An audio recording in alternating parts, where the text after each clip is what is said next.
Thanks for the host, Bub Drum. Sorry, I'm over here like fucking around. It's all good, man. Hello, everybody, and welcome to episode 9 of the Fresh Takes Gaming podcast web show. I am one of your hosts, Bub Drum, joined by my beautiful, lovely co-host, the DS Claw. What's good, everybody? There we go. There we go.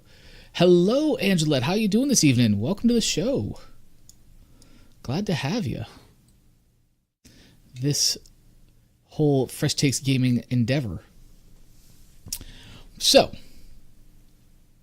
as always, we are. Yo, Twisted Limit, how you doing, man? Appreciate you hopping on in. Like I said, this is the Fresh Takes Gaming podcast. Thank you for the host, DS Claw. And we do this every Friday, 9 p.m. here on Mixer, 9 p.m. Eastern Time. Here on Mixer, and we talk about video game news for the week, other topics that may tie into those news blips, and yeah, we just kind of speculate and try to articulate. Mostly, we fail at articulation, and yeah, try to entertain.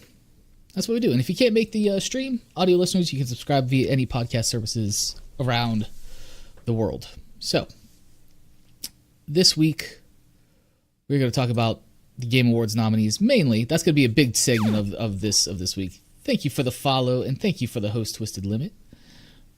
Very much appreciated. But before we get to that, the DS Claw, my main man, what have you been playing? I've actually been doing a lot of games on Game Pass. I did Electronic Super Joy is what I was playing last night, and the night before that I was playing a game called The Maw, and another one called something Sacrifice. I played it. It's a Dark Souls ripoff. And, Hellblade, Senua's Sacrifice? It wasn't Hellblade, Senua's Sacrifice. Okay. God, I can't remember the name. Something Sacrifice. But I played that for maybe about a half hour before I went, yeah, I'm going to punch somebody if I keep doing this, so I need to stop. That sounds like the Dark Souls type of game right there, for sure. Well, it was the camera that was the biggest enemy in the game. Okay. Like, it would just kind of decide what it would want to do on its own, and it did not necessarily line up with where you needed to be at when you needed to be there. But it was interesting. So I've been having fun on that. Right now I'm looking at a Steam game. I didn't realize that they'd come out with another Leisure Suit Larry. Yes, it's wet dreams don't dry. Yep. And I'm there, man. Is that title taken just a little too far, you think? No. Some Come Louder, I think, was a pretty good one. Golly. I haven't played that was the college one. That was some college years, man. I haven't played a Leisure Suit Larry game in a very long time. Very, very long time. So I would like to know how you progress in that, how you like it. Is it seem typical Leisure Suit Larry style? It does. The one that what is different is it's not the usual big-headed Larry Laffiter that you're used to. Okay. He's actually kind of trimmed out, so they're kind of taking a different direction with the art style of Larry Laffer. Okay. But I don't know. It seems pretty good. I was watching the trailer for it, and my kids were by me, and it started getting into it. I was like, "Oh, I can't do that."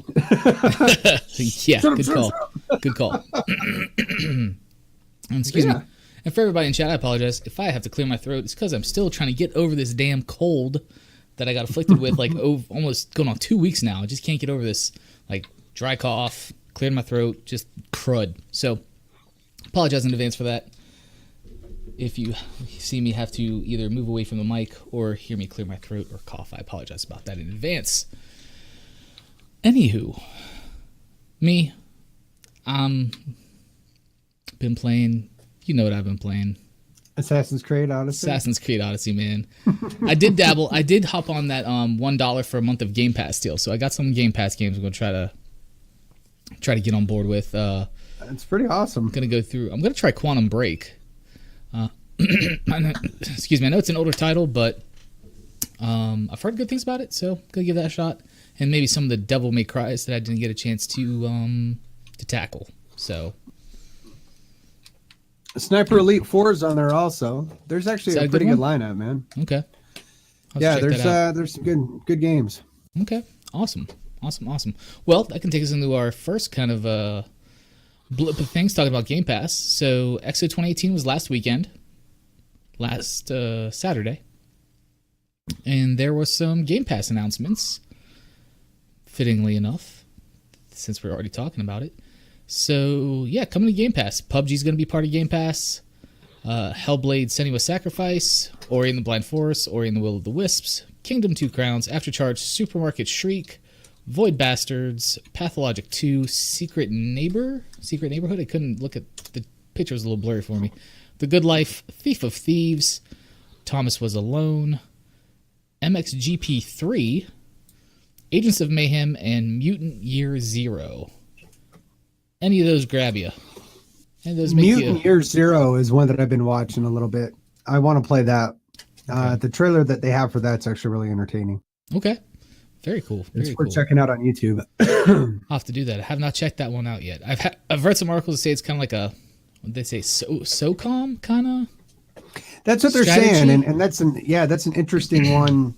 Turn-based kind of pew strategy instead of like RPG or something like that. Right. So it'll be different. And if you haven't played Hellblade: Senua's Sacrifice yet, everybody in chat, if you have Game Pass, when that gets dropped, it may already be available, I think, by the end of this week. Play it. Fantastic game, fantastic themes with it, and the overarching topic is awesome for that game. Really good playthrough. Maybe 8 to 10 hours. It's not a very long game, but it's awesome. Headphones mandatory though, right? Or yes. Highly suggested. Excuse me. Yes, headphones highly suggested. I mean, so much so that the developers put a message at the title credits or whatever saying this game's best experiences with headphones on, because the audio engineering on that is crazy. There's actually a YouTube video on how they some of the stuff they used and tricks they used to do that, because they're a small studio with a tight budget and they needed to create this in-depth audio experience. So if you get a chance, check that out too. It's pretty cool. Yeah, PUBG. I'm kind of meh on PUBG anymore. Yeah, most of those titles I either got them or I played them to where I need to take a break. Yeah, exactly. What else was there on there? Was there something else? Oh, the Thief of Thieves game is pretty interesting. That is written by, well, let me go back up a little bit. It's based off an Image comic book from Robert Kirkman, who is the writer of The Walking Dead. Yeah. And it's published by his publishing company, I guess, Skybound Interactive, I think they're called. So okay. I downloaded that and started playing it a little bit. It's kind of top-down-ish. I don't know how to describe the view. The view's kind of interesting. I'm not sure if it's third person. It's third person, like stealthy, investigative type of game, from what I gathered in the first hour and a half I played of it. So, okay. The art style is really cool on it, though. The art style is definitely cool on it. So check that out too if you just want to look at something that's very. I thought I just saw that. Yeah. So that's what's going with that. Cool. Other announcements. Finally, we get a date for Crackdown 3. It is February 15th, 2018. Nice. That's the day after Valentine's Day. So if anybody wants to send me a Valentine, I will accept a copy of Crackdown 3 as a Valentine's Day gift. So yeah, that ought to be pretty good, man. Yeah, and they showed the some of the multiplayer stuff, and of course they had the trailer with Terry Crews, and I love Terry Crews. Oh, he's I love that guy. But the multiplayer is going to be 5v5 with completely destructible environments, which is pretty awesome. Yeah. Yep. So they kind of showed some brief stuff for that. And what else did Exo 2018 bring us? Oh, Microsoft acquired 2 more studios. They acquired Obsidian Entertainment and In Exile. Both, I know titles from both of these, and I should have noted what those titles were. But I did not. I apologize. I am not doing my due diligence. It'll be okay. It'll be okay. But yeah, 2 more studios. So now they have, what is that, 7 total studios they have now? I think so. They're starting to pick up a lot of them, and a lot of those little titles. Yeah. They're crazy. They're going to be pushing hard for the retro scene, man. I'm telling you. They might.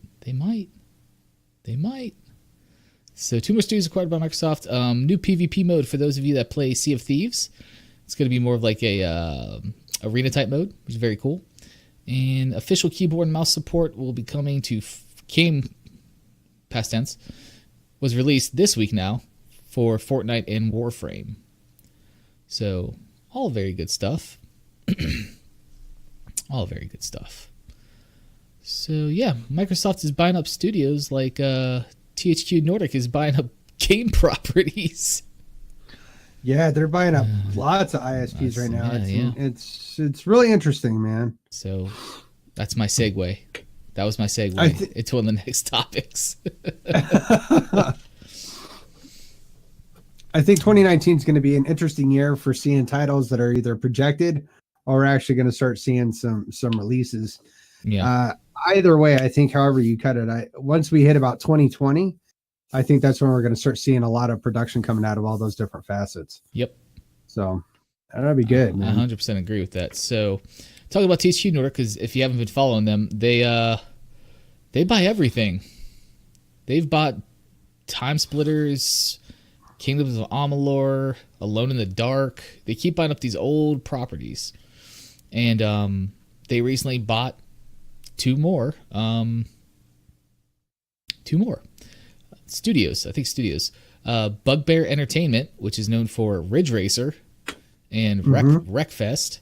And they acquired the Goat Simulator studio as well this week. Yeah, Goat Simulator. That was actually kind of a fun game. The physics are hilarious. Yeah. I love it. And they were quoted saying that they have 55 games in development, 35 of which have not been announced. So that's 35 games in their backlog they're just holding on to. That's ridiculous. It is. That's ridiculous. Huge. So that's what's going on with THQ Nordic. I don't know. And I also read another report. I should include this in here. We talked previously about them because they keep buying up stuff. How are they making money? Mm-hmm. Like, how are they able to buy all these things and still stay afloat? What are they doing? Yeah. So year on year or year over year, I forget which term they used exactly in the stock business reports or shareholder calls, whatever you call it.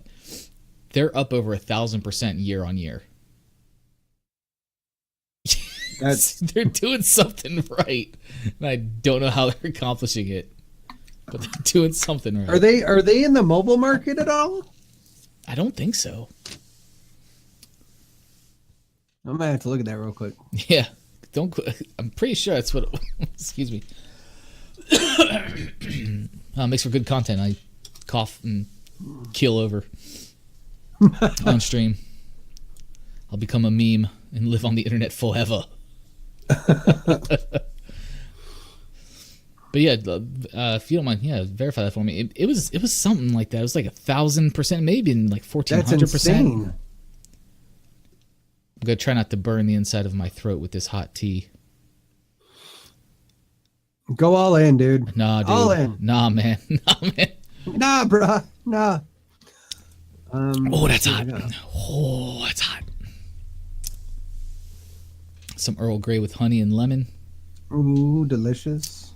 I don't know if that's proper tea or not. Angelette will probably call me out if it's not, I'm sure. Let's see. It's quite possible. Yeah, it's looking like there might be some, play anywhere kind of things going on later on. But for now, it doesn't look like they're really in the market. Yeah. But that's with 30 seconds of Googling. So yeah, man. With one hand. One-handed. He's a man of many talents. No, just laziness. Apathy. That's what's up. So, what else was going on? Have you played the Black Desert Online beta on Xbox yet? No, I haven't. I saw you playing it for a little bit. Yeah, man. I played it on stream for a little bit, and It was good. It was good. It's a Korean MMO RPG. Yeah, it looks really amazing. Yeah, I was impressed. I mean, there was some little parts that were kind of rough around the edges, but it's a beta. You expect that, right? So, yeah. Like some of the lighting got really weird in certain areas, but whatever. It's all par for the course. It's a beta. But yeah, really dug it. I think it's 5 classes you can pick from initially. Apparently, the full-fledged game on Chiromancer or something, right? Sorceress. Sorceress, okay. Yep, sorceress. And so the effects of kind of like the dark magic stuff was really cool. The controls felt good. Some of the menu systems, I did something and screwed something up for like my D-pad, like hot keys or quick keys. So what was like my health potion and my mana potion, like just disappeared. I'm like, I have no idea what I did, and I can't figure out how to get them back. It's not very intuitive. Yeah, that's what I'm gonna have to find. But all in all, it was a good experience. I played quite a bit of it. I think I played for a total of maybe 4 or 5 hours so far. Nice. Got to level 15, 16, somewhere in there. That's not bad. Yeah. Hour a grind per 5 levels. That's not too bad. Yeah, and it was a lot more melee combat than I expected. I expected that, for a sorceress, it'd be more pew-pew, distance AoE stuff. But no, she's running up in there just smacking people around. So, no, it was pretty cool. I enjoyed it. If you get a chance, check it out. It's free. Xbox One beta. If you like MMORPGs, I'd say it's one worth checking out. And what else? Like I said, I'm going through these initial topics kind of quick because the Game Awards nominees is a pretty long list. Okay.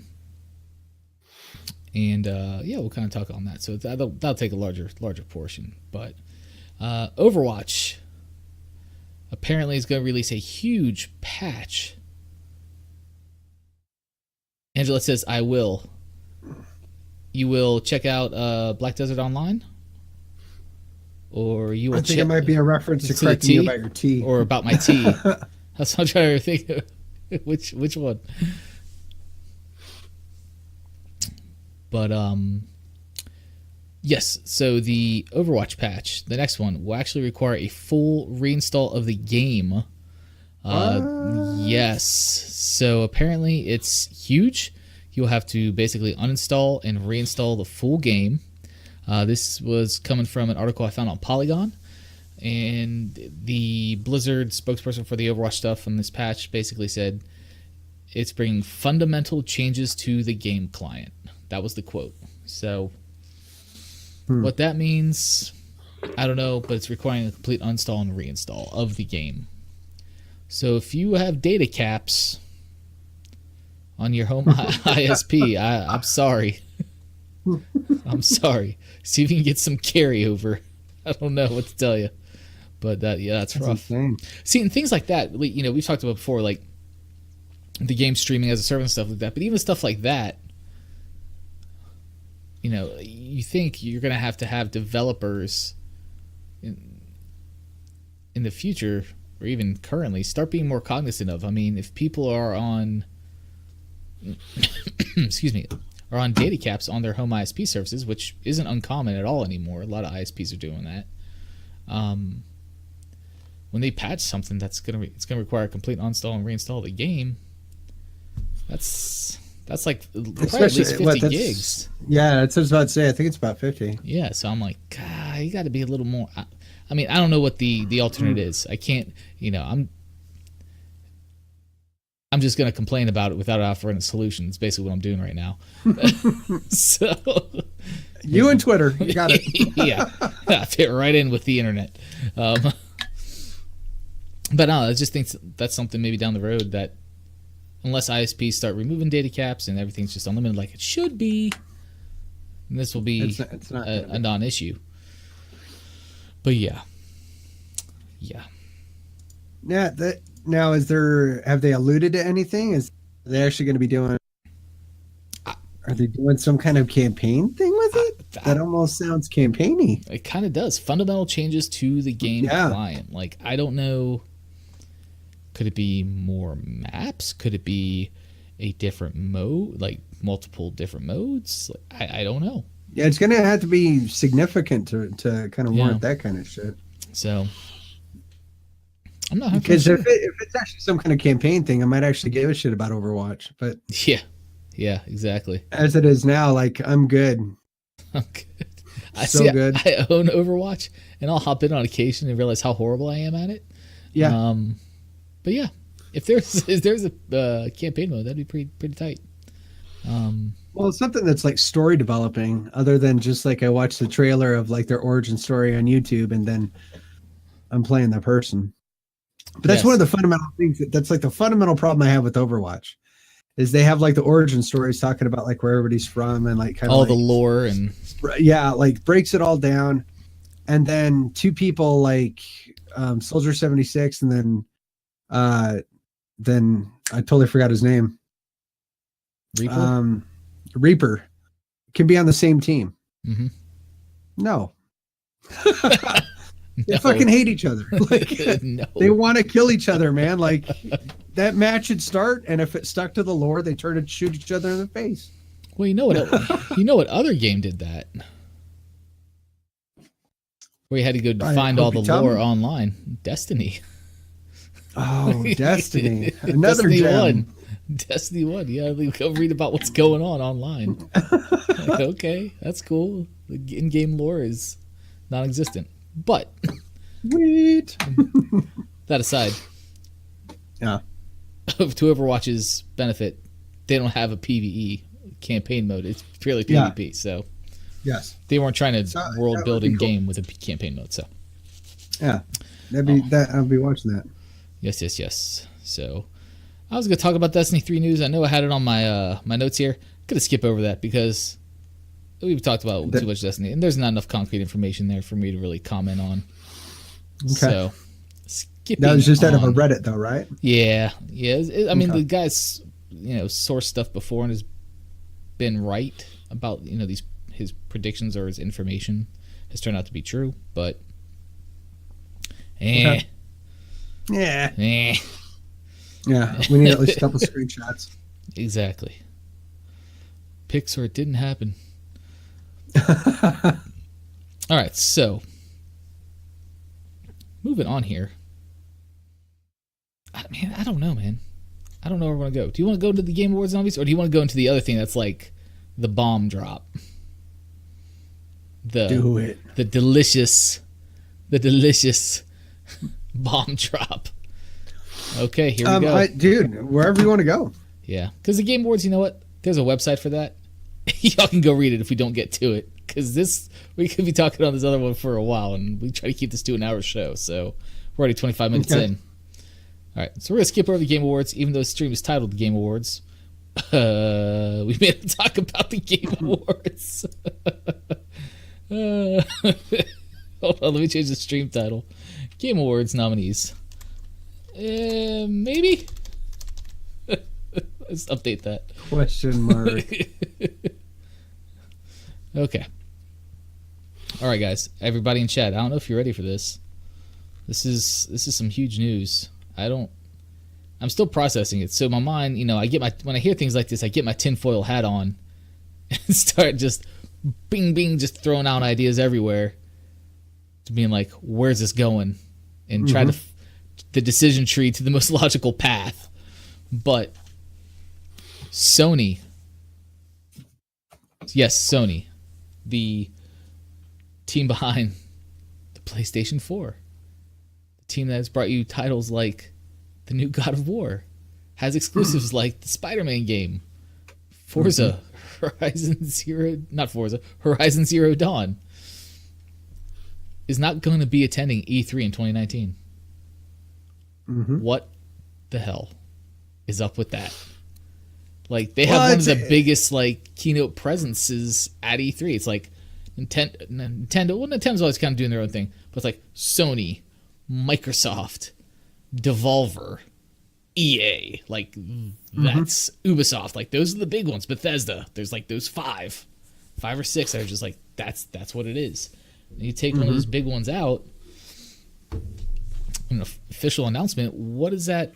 What do you think Sony's trying to send a message that their shit don't stink, or for lack of a better way of putting it, I know it's kind of gross, but seriously, it's like, are they just trying to say we've sold so many consoles, we've won this generation, we're just gonna ride out our own accolades, and we don't really feel like we need E3 in our mix? I don't know if it's necessarily that, because Microsoft did the same shit not too long, where they thought that they were gonna This is true. do their own thing, and they bailed, and they're back now, and I think it'll do the same shit. But as far as sending a message, I do wonder if it is kind of a way of demonstrating that they're not as buddy with Xbox and Nintendo as we'd like them to be, Right. Because they're not going to be attending that event. Maybe they're trying to segregate themselves from it to try to like preserve their singular identity. I don't know. I do wonder though. It does. It make, I tried to go to the positive end of the spectrum. Are they going to be showing so many titles? Are they holding like a pot of gold where they want to go do their own event and just be able to focus solely on their own content that they're going to be pushing out here soon, and they don't want to compete with anybody else in regards to that? Yeah. No, yeah, totally. We let me read you the quote from the Game Informer article that was pulled for this. So they say, as the industry evolves, Sony Interactive Entertainment continues to look for inventive opportunities to engage the community. The company told Game Informer in a statement, PlayStation fans mean the world to us, and we always want to innovate, think differently, and experiment with new ways to delight gamers. As a result, we have decided not to participate in E3 2019. We are exploring new and familiar ways to engage our community in 2019 and can't wait to share our plans with you.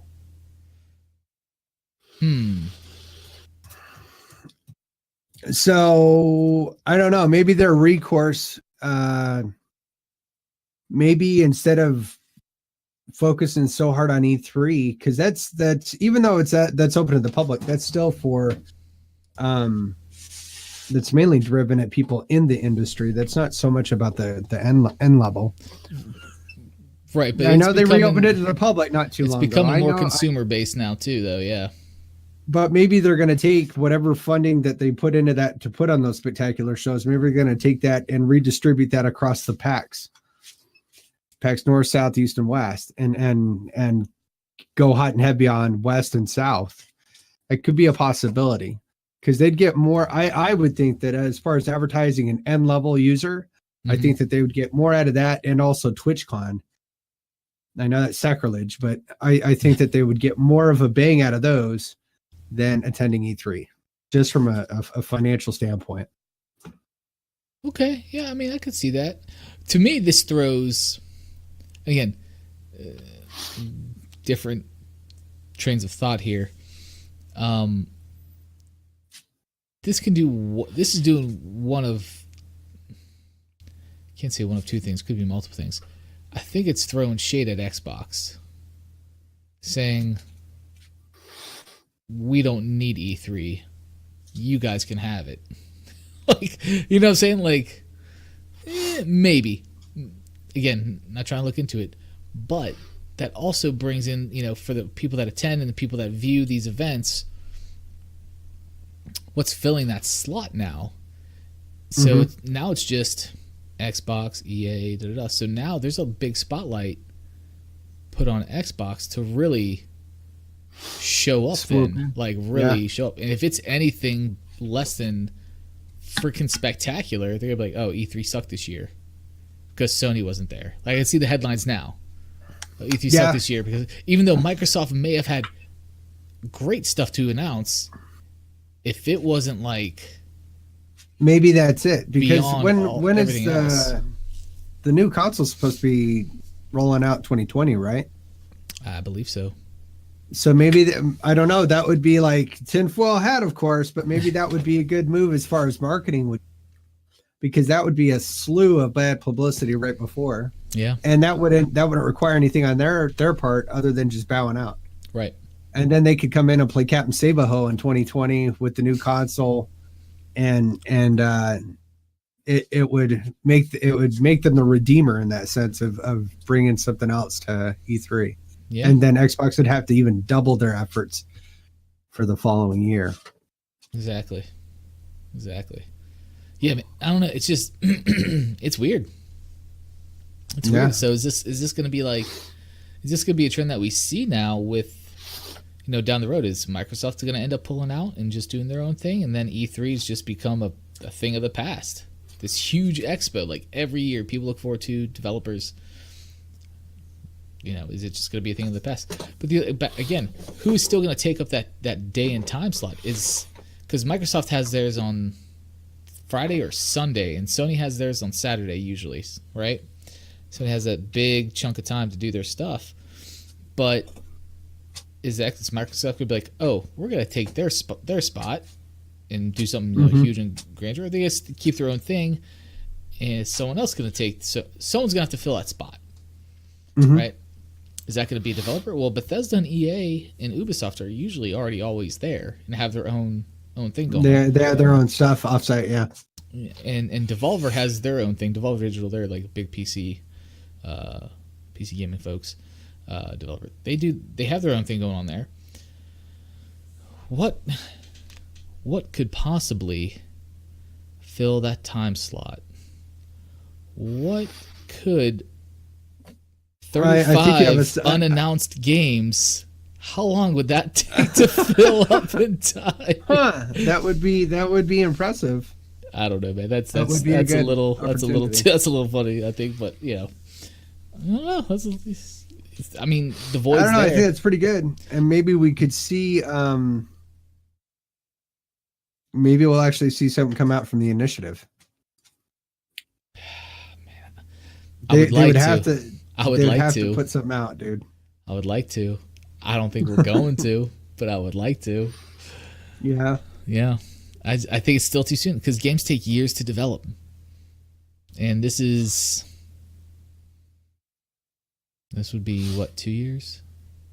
Well, if Microsoft, like, even it wouldn't even have to be like one huge blow. If they came out with like successive jabs, like if they came out and said, because we've listened to the masses, and we're gonna do it. We're putting Scalebound back in production. Oh, Scalebound! Oh my god, dude, I was so hyped for that game. I know, same. And they take some of those titles that were previously shelved and start bringing them out, because even though they weren't done or anything, there was still something going on, and they have enough time to kind of flush some of that shit out before E3 2019. This is true. And they have things like The Initiative, and they have other means, other studios that they're acquiring that could work on those. And Obsidian Entertainment was known for mainly RPGs, I believe. In the report I read. So yeah, RPGs. Or is that going to be the Fable people now? People were speculating it's going to be Playground Games, but is Obsidian, who's mainly an RPG type of company, developer, studio? I don't know.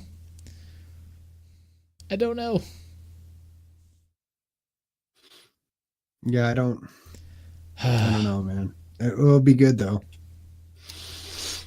Yeah, who could?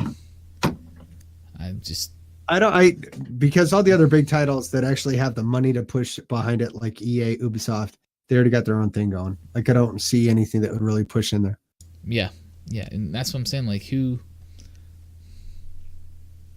next, man? Who's going in there? I don't know. Fortnite goes in and talks about 4,000 different skins that I can buy now. Epic Games. No, Bluehole comes out and announces, we fixed PUBG. It's actually fixed. Biggest announcement. We did it. We fixed it. But would anybody care at that point? Because we're talking another year of them getting their asses kicked. I don't know, man. I hate to see it, but I'm not trying to be mean or belittle them at all, but yeah.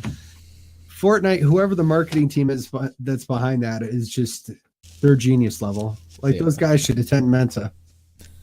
It's everywhere. It is everywhere. I'm waiting for it to be in my Taco Bell. There you go. It's gonna be there. You gotta get a You'd be able to Get take a your lot on the box. $5 box, put there's perforations on it, you could fold it out to make your new Fortnite skin. Boom. there's an augmented reality app that you tie into the Yeah. Fortnite mobile game, and you got the skin now in your game on your character. There it is. Boom. Done. Yep, it's a wrap. It's a Fortnite amiibo, but not an amiibo, basically. It's what do they call that? The Labos? Is that what Nintendo had? Kind of, yeah, where you make your own like cardboard Yeah. toy, and If I fold my box in a special way, I get a pickaxe. that's what she said. Anyway, going off the rails here. Anyway, off the rails. But yeah, I thought that was a big Yeah, bomb that got dropped. But then what's Sony? So obviously they're going to be doing their own event, right, of some sort. They're bringing PSX back because they didn't do PSX this year, which is their PlayStation Experience like fan event, similar like an EXO 2018 sort of thing. They didn't do that this year, so they're going to bring it back in a different form next year, and it's just going to be their bigger version of that. That's what I would almost wager on. I would say that probably sitting on like a couple really hot titles that they want to just spend a lot of time and have the audience focus specifically on their content. Yeah. Because everybody's pushing so hard for cross console play, they're gonna have to try to reel back their audience, their consumer base of why PlayStation's better. Yeah. That's true. That's true. Cross platform play stuff. That's very true. It's going to continue to be a bigger and bigger push. And as we know, Microsoft's all about it. Nintendo seems all about it. PlayStation, not so much. It's like a stick in the mud. I don't know, man. They just don't really budge much on that stuff. But anyway. Excuse me. Game Awards nominees. Let's dive into that for a bit. How about that? Okay. So, the Game Awards are coming up in a few weeks, I believe. December, first week or second week of December, I believe. And you can actually go cast your vote on all these categories for what you want as the winner of a particular category. Gosh, I keep clearing my throat. This is the worst. So, every time you say that, it makes me think of the song. Let me clear my throat. God damn. Every time. Go ahead. You're the worst. Let me cough my lungs up. The worst. Again, apologies, y'all, in chat. So, the nominees for 2018. This is going to be a very long list. But you can vote on these. Game of the Year category. And I may not go to each category, but try to hit some of the big ones. Game of the Year. Nominees are Assassin's Creed Odyssey, Celeste, which I don't know if you played that game. It is a old school platformer with an actual story in it. But dude, it's pretty awesome. God of War, Marvel's Spider-Man, Monster Hunter World, and Red Dead Redemption 2. You know where my vote's going. Where is your vote going? My vote for Game of the Year is going to be Assassin's Creed Odyssey because it I don't know. The one that I'm actually kind of surprised is Monster Hunter World. Really? Yeah. I own it. I love the game. Don't get me wrong. But that was one of those that it was like really big, real fast, and then it kind of just went away. Yeah, that's true. And like when they started doing their deal where the Final Fantasy 15 was going to kind of make a crossover into it. Yep. It was kind of like, oh yeah, that was the thing. That was a game. Yeah, exactly. Yeah, it's true. That's true. That was a game. But that one was a little weird. I don't know where my vote would go on that. Well, you got two console exclusives in here, right? You got Marvel Spider-Man and God of War for Sony. Mm-hmm. You got Monster Hunter World, which is multiple platforms. Red Dead Redemption 2, multiple platforms, and Celeste, multiple platforms. Assassin's Creed Odyssey, multiple platforms, and Red Dead 2, still multiple platforms. Celeste, everything I saw about that game, it looked really amazing. Yeah. But yeah. I don't know. Yeah, I don't know either, man. I don't know either. Now, granted, I haven't played every one of these games in this category, so you know, I've watched streams of them. Mm-hmm. Watching streams is kind of a good inkling if you're going to like something or not, but you know, it's a little different than having the actual controller in your hand and doing it. But that's that. Excuse me. Next category: Best Ongoing Game. This is awarded to a game for outstanding development of ongoing content that evolves the player experience over time. Warframe. Destiny 2 Forsaken, Fortnite, No Man's Sky, Overwatch, Tom Clancy's Rainbow Six Siege. Yeah, why is Warframe not in here? I don't know. I'm blown away. That is blasphemous to me. Who came up with this list? I think that would have won hands down. Fucking Fortnite, are you serious? I mean, they're constantly doing content. Okay, instead of my usual shit on Fortnite, Fortnite, as far as like rolling out current content, they're on top of that, man. Mm-hmm. Like when the Avengers came out and the whole Thanos thing was there. Yep. I think you were talking about it last week. Yes. Like that PUBG, was Suicide Squad skins. Yeah, they were like on that, and really thinking about that. They like seasonal events, and they do change up the map pretty often. Yep. So I don't know. That's maybe not as bad as it initially sounded. No, I would probably go with Fortnite, to be honest. Even though I don't play it. I mean, I have played it. I've dabbled in multiple seasons, but even though it's not a game for me, I see the effort and continuation of what they're doing with that, and that's what I would vote for sure. Yeah. In chat, let us know what you think of any of these. What your votes would be for. So, let's see. Best Game Direction, awarded to a game studio for outstanding creative vision and innovation in game direction and design. Excuse me. A Way Out, Detroit Become Human, God of War, Marvel's Spider-Man, Red Dead Redemption 2. So there we go. 3 exclusives to Sony PlayStation out of those 5. Yeah, a lot of people want to talk shit on PlayStation. Really, when you look at it, they roll pretty hard, man. I mean, their exclusives were no joke, man. They aren't. I can't really vote on this because I haven't played any of these games. We're talking about direction. Yep. I would almost. No Way Out is good. That is like a solid game. Okay. One, because it's co-op, right? You're right. Yeah, it can be co-op.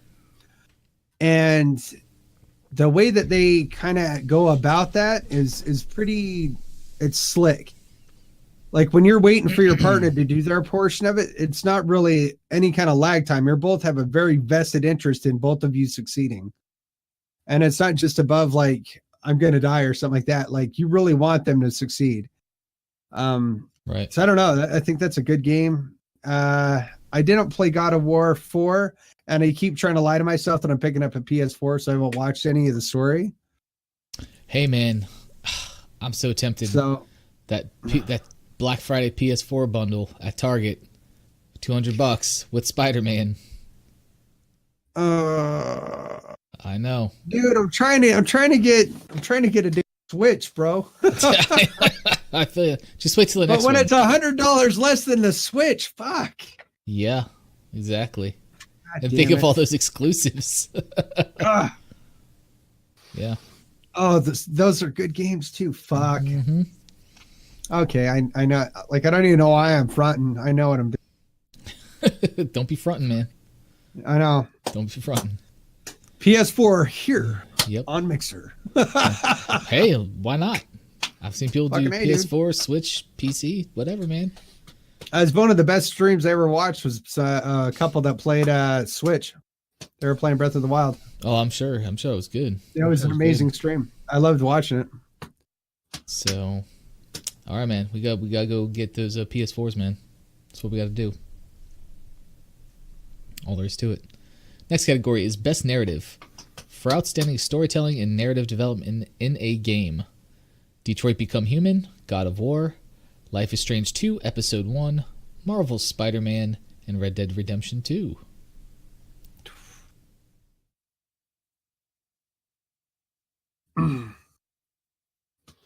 See, to me, like, best narrative storytelling, I don't...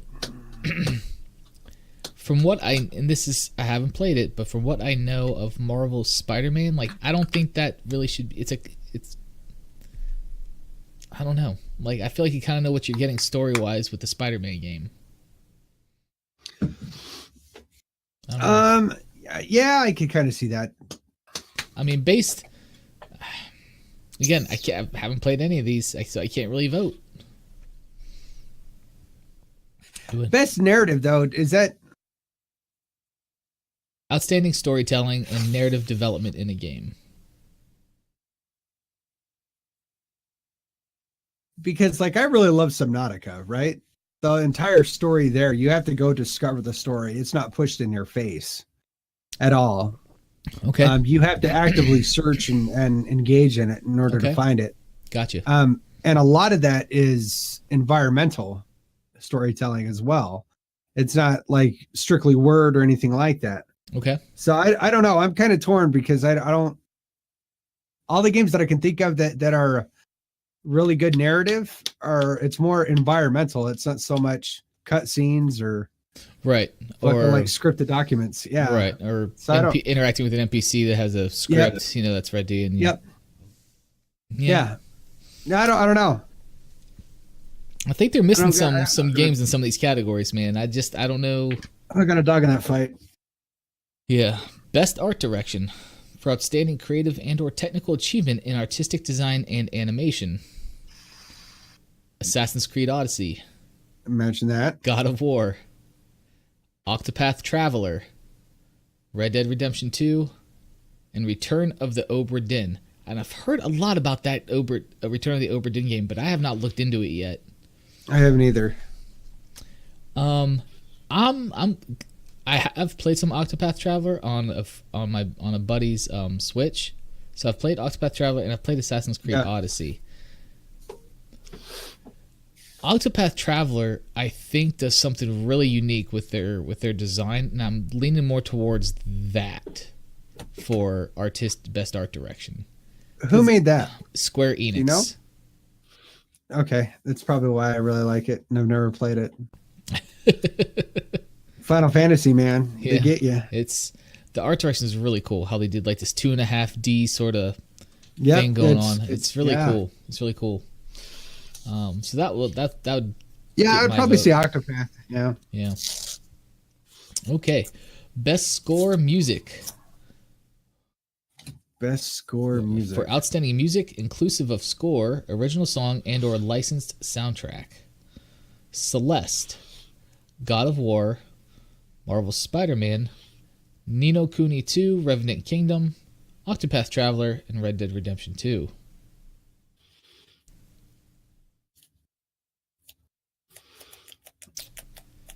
I haven't played any of those enough to have an informed opinion, actually. That's where I'm at with it. And we'll skip to the next one then, because if it's nothing we can have an opinion on, we will not mess with that.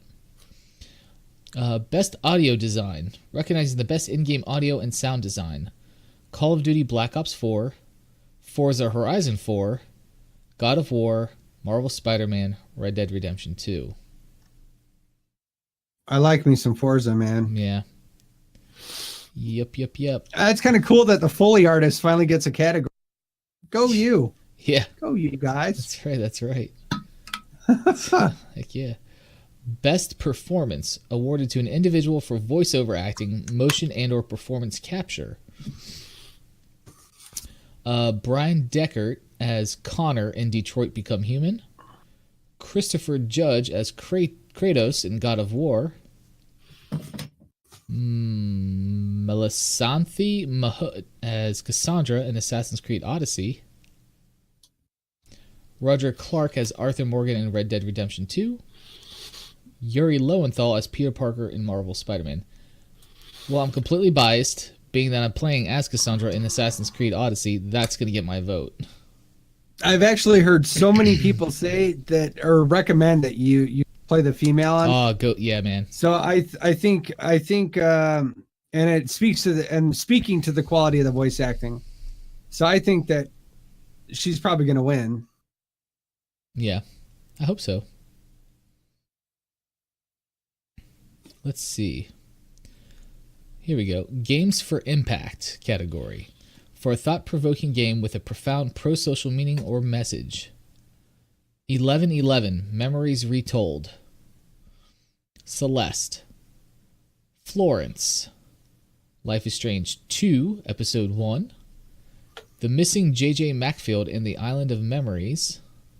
The fuck? I haven't heard of that one. Florence is a mobile game, I believe. And I can't speak. I really can't speak to that game. I got nothing.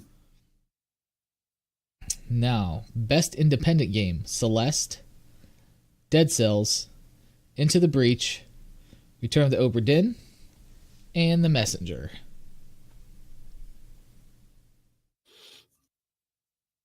So I've played both briefly, Dead Cells and The Messenger. The Messenger, there's something there, man, for me. So I think that it does this. It switches between like 8-bit and 16-bit graphics. But it kind of plays into the story of the game in a way. Like, I don't want to give too much away. I don't want to do any spoilers. So, I don't know. What I saw of what was that other one? Dead Cells. It's a cool game. Yeah, it is a cool game. I don't know, man. Man, there's a lot of categories. I had no idea there's this many categories. It's probably boring people to death.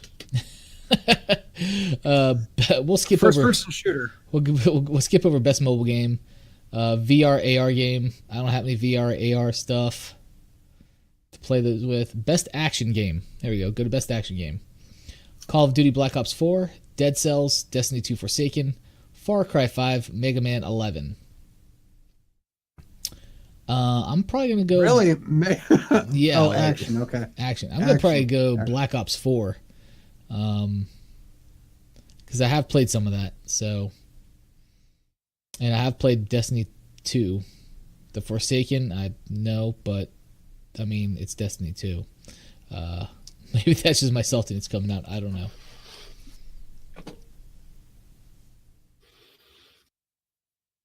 Anything for you? No, I would I like the fact that they put Mega Man 7 or 11 in there. Yeah. Because that did a lot of different things where you could play all the different bosses and you could play them in tandem. Oh, really? Yeah, it did some cool things with the Mega Man mechanic. So that, I think that's kind of cool. I would just do that out of nostalgia. Yeah. One for Mega Man. Okay.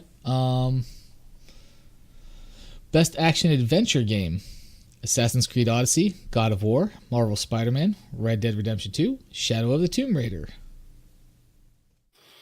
Assassin's Creed Odyssey. Shadow of the Tomb Raider. That was another one. It was popular for like 2 minutes and then it wasn't. Yeah, exactly. It's just, I don't know. I'd go with Assassin's Creed Odyssey. Okay. But it seems all the lists seem fairly redundant.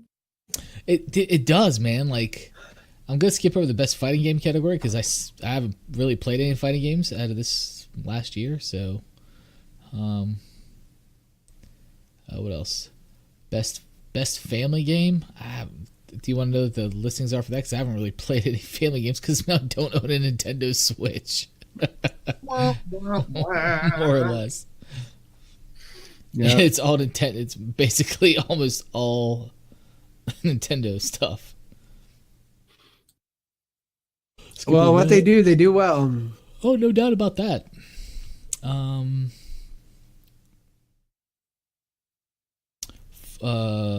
Best sports or / racing game: FIFA 19, Forza Horizon 4, Mario Tennis Aces, NBA 2K19, Pro Evolution Soccer 2019. I know what your vote's going to. A good chance. Yes, sir.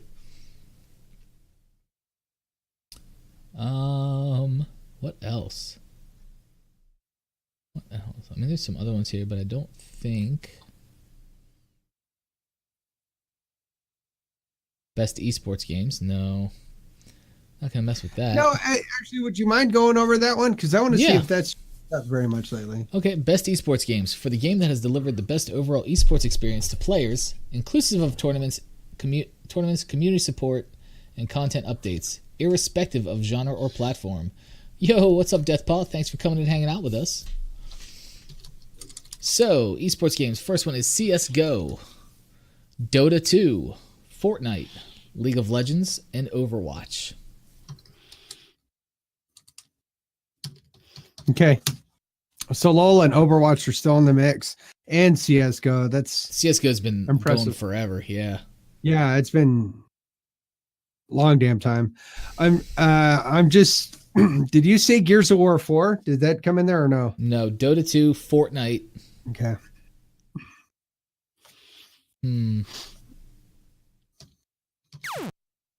Hey, thanks for the follow, Deathpaw. So what are you thinking? I'm just gonna say, as far as fan favorite, I'd probably say that it's gonna be Overwatch. Yeah. Me too, man. Where's the esports league for Minesweeper? All right, that's what I want to know. There you go. There's a new league. You're gonna corner the market. That's right. I got it. I got a lot of lock. We're doing good, man. We're doing good, Deathpaw. Thank you for asking. Hope you're doing well this evening. Let's see. Best esports player presented by Omen by HP. Okay. So these are actual esports players. Yep. And I don't know any of them by name. Nope. We're going to skip over that. Like, oh, this is esports teams. I get it. It is a huge segment in the gaming community, and I get you need to pay homage to and that. it's growing every fucking year, man. Yep. It's insane. It's just crazy. So I'm going to, well, they haven't broke down to best esports host.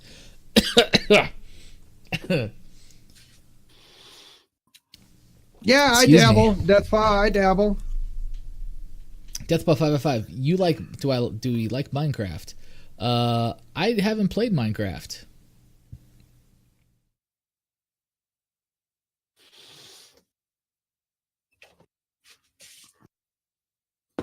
But DS Claw dabbles. Like, yep. the gentleman up there in the orange background. Yeah. With the ball cap on. Then content creator of the year.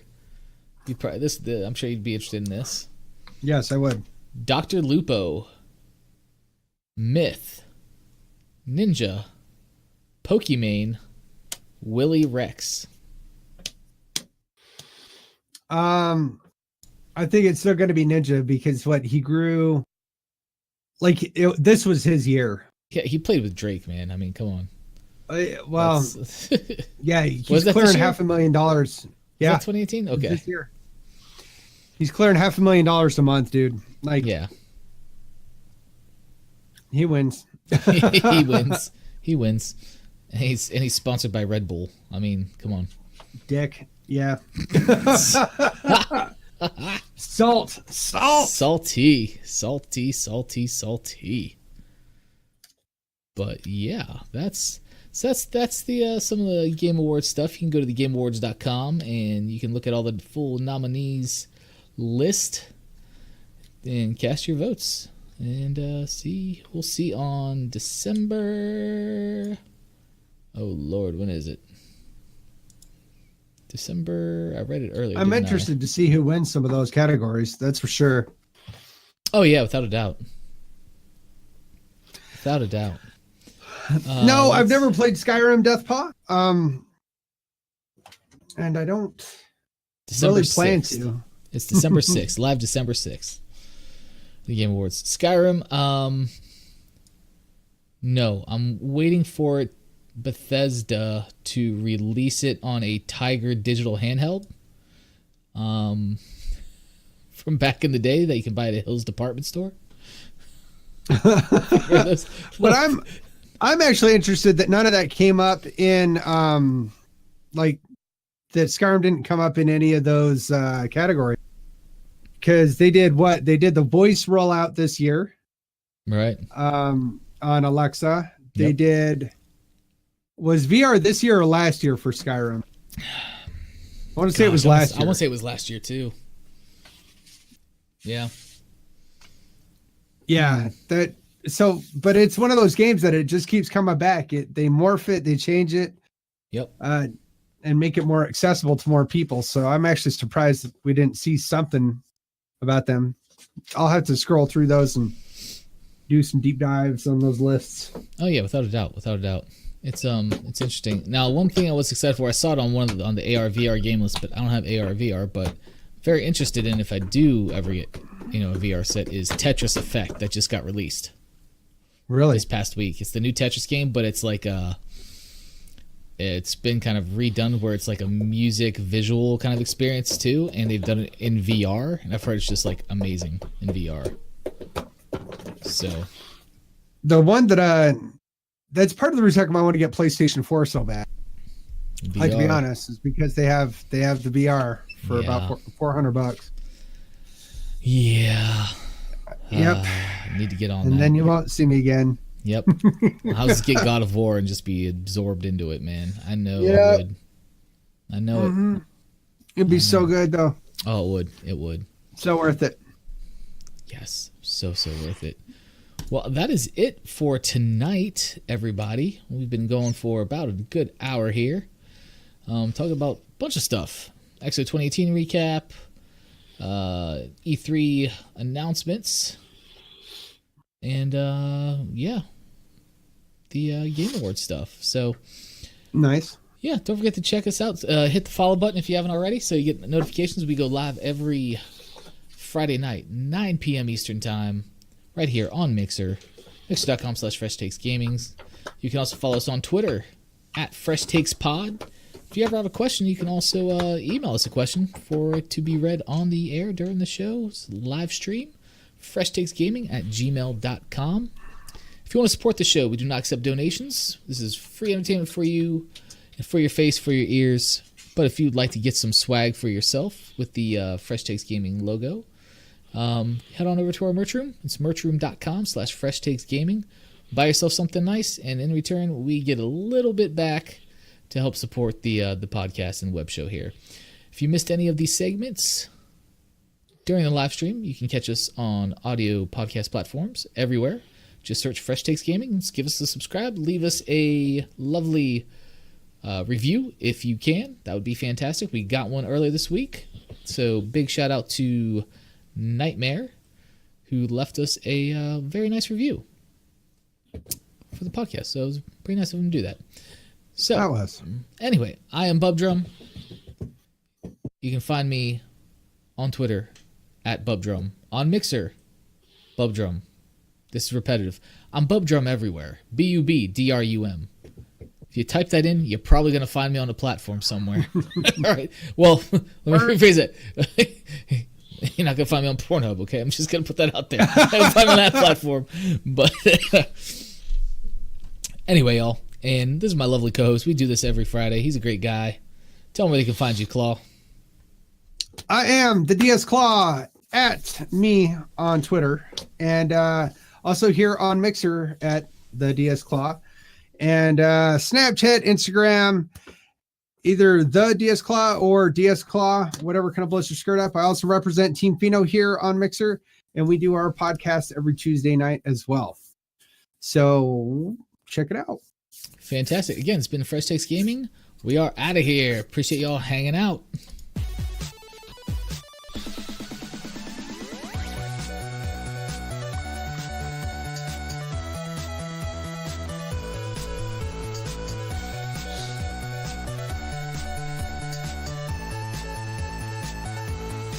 Womp, womp, womp, womp, womp.